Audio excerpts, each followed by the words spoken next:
siswa SMA Santa Maria 1 bertemu kembali di kelas geografi. Mudah-mudahan kalian di rumah berada dalam keadaan sehat dan jangan lupa kalau keluar rumah menjaga protokol kesehatan. Hari ini kita akan belajar tentang dinamika hidrosfer. Ada yang tahu apa itu hidrosfer? Hidro itu air, fer itu lapisan, berarti lapisan air yang ada di permukaan bumi. Hari ini kompetensi dasarnya yang pertama 3.7, menganalisis dinamika hidrosfer dan dampaknya terhadap kehidupan. Kemudian keterampilannya 4.7, menyajikan proses dinamika hidrosfer menggunakan peta, tabel, diagram maupun mudah. Kemudian tujuannya setelah melakukan pembelajaran ini, seluruh siswa diharapkan mampu memahami siklus hidrologi, kemudian menganalisis macam-macam siklus hidrologi dan bisa mendeskripsikan istilah-istilah dalam siklus hidrologi. Apa sih yang disebut dengan siklus hidrologi? Jadi siklus itu perputaran. Jadi siklus hidrologi seperti kalian bisa dilihat di sini. Siklus hidrologi adalah perjalanan air dari permukaan bumi, berarti dari permukaan bumi ke atmosfer, penguapan oleh sinar matahari dan diturunkan kembali ke permukaan bumi dalam bentuk hujan. Gitu. Jadi jika harusnya air yang ada di permukaan bumi diangkat ke atmosfer dengan volume yang sama diturunkan kembali. Kenapa di bumi bisa hujan? Bisa hujan dikarenakan air itu yang ada di permukaan bumi tidak meresap secara keseluruhan.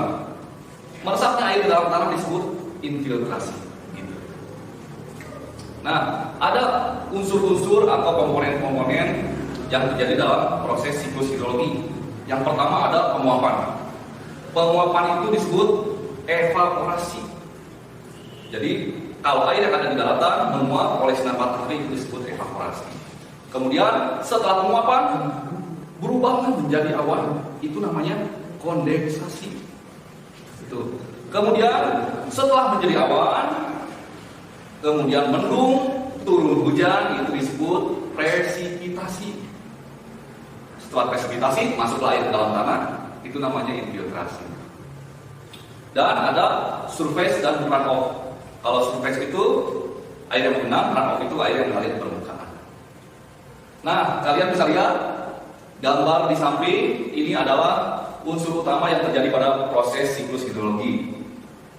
Di sini ada penguapan, evaporasi, kemudian menjadi awan, itu kondensasi, dan setelah awan itu mengalami kejenuhan, ternyata yang jenuh itu bukan manusia saja. Awan juga bisa jenuh. Setelah jenuh, awan ini tidak kuat lagi menahan volume air yang begitu besarnya, sehingga turunlah hujan. Itu yang disebut presipitasi. Nah, setelah turun hujan, ternyata air itu mengalir dari dataran tinggi ke dataran yang lebih rendah. Dan masuklah ke namanya porositas. Porositas itu pori-pori di dalam tanah. Masuklah ke dalam pori-pori tanah itu disebut infiltrasi. Setelah masuk ke dalam tanah, ada yang keluar lewat mata air, ada yang keluar langsung sampai di sungai dasar laut. Kalian pernah mendengar sungai dasar laut itu ada sumber mata air tawar yang keluar langsung di dasar laut. Begitu. Nah, kemudian siklus hidrologi dibagi menjadi 3 bagian. Yang pertama ada siklus hidrologi pendek, seperti gambar samping. Siklus hidrologi pendek itu hanya penguapan saja di laut, kemudian turun hujan masih di laut. Jadi si awan tersebut belum terbawa sampai ke daratan. Jadi awannya masih ada di lautan. Jadi karena volume penguapannya besar, diturunkan kembali di laut, itu namanya siklus pendek. Yang kedua ada siklus sedang. Siklus sedang yaitu si awannya pada waktu penguapan di laut, awan tersebut sudah terbawa, tertiup oleh angin hingga ke daratan. Nah, pada waktu awan tersebut di daratan mengalami mendung. Setelah awan mendung tersebut mengalami kejenuhan, turunlah hujan di daratan. Jadi siklus pendek penguapannya di laut, turun di laut kembali. Kalau siklus menengah penguapan di laut, hujannya di daratan. Yang ketiga ada siklus panjang. Siklus panjang itu evaporasi atau penguapannya di lautan. Bisa dilihat 3 kali sakit. Kemudian awan tersebut mengalami kondensasi, terbawalah sampai ke pegunungan, dan di pegunungan sampai di situ mengalami kejenuhan dan turun hujan atau presipitasi di daerah pegunungan. Bahkan ada yang sampai turun hujannya sampai si awan terbawa ke pegunungan tinggi, turunnya tidak hujan tapi es. Itu namanya sublimasi. Tuh. Nah, terus air itu ada namanya runoff, air permukaan. Ada faktor yang mempengaruhi air masuk ke dalam tanah atau infiltrasi. Itu ada 4 faktor. Yang pertama, besarnya curah hujan. Semakin besar curah hujan, itu faktor infiltrasinya semakin besar karena di situ ada genangan-genangan air. Nah, makanya kalau hujan besar, biasanya rentan sekali di daerah Bandung Selatan, Balai Endah sana, itu terjadi banjir. Karena air yang ada di dataran tinggi Kota Bandung bermuaranya ke sana, ke Balai Endah. Maka dari itu kalau volume airnya begitu besar, penumpang sungainya tidak cukup untuk menahan volume air, makanya terjadilah banjir atau membludaknya air dari kampungan sungai. Faktor yang kedua, tadi yang pertama itu lamanya curah hujan, besarnya curah hujan. Yang kedua, lamanya.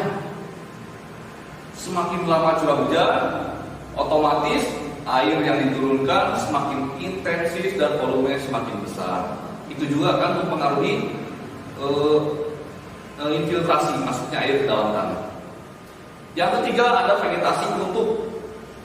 Vegetasi penutup itu tanaman-tanaman seperti pepohonan, rumput itu sangat mempengaruhi air masuk ke dalam pori-pori tanah.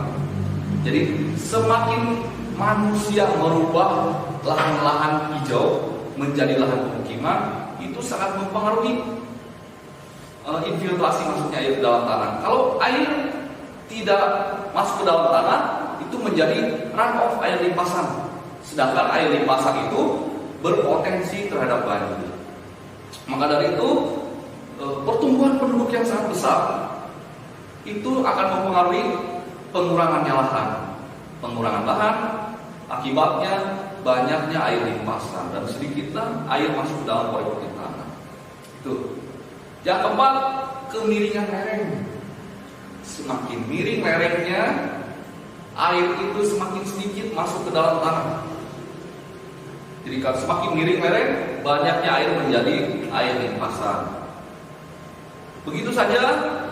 Sekian pemaparan dari saya, dan jangan lupa kalian nanti ada tugas di Google Classroom untuk membuat dan membandingkan, membuat analisis tentang 3 siklus yang tadi. Siklus pendek, siklus menengah, dan siklus panjang. Kalian buat analisisnya, perbedaan-perbedaannya, dan dampaknya terhadap manusia yang ada di bumi. Begitu saja. Terima kasih, dan jangan lupa pertemuan berikutnya kita akan masuk ke materi tentang air darat dan air laut. Tetap jaga kesehatan. Sampai ketemu.